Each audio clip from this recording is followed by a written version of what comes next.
Maniwala ka sa sarili mo. Kahit walang sumusuporta, kahit walang pumapansin. Kasi kung hindi ikaw ang unang maniniwala, sino? Huwag kang matakot mabigo. Lahat ng matagumpay dumaan sa pagkatalo, pero hindi sila sumuko.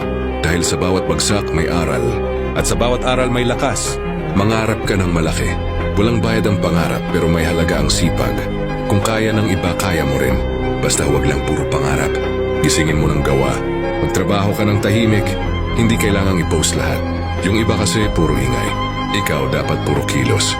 Panatilihin mong positibo ang isip mo.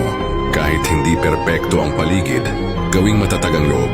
At higit sa lahat, matutong i-enjoy ang biyahe. Hindi lang ang finish line ang mahalaga, kundi kung paanong naging mas matibay ka habang naglalakad.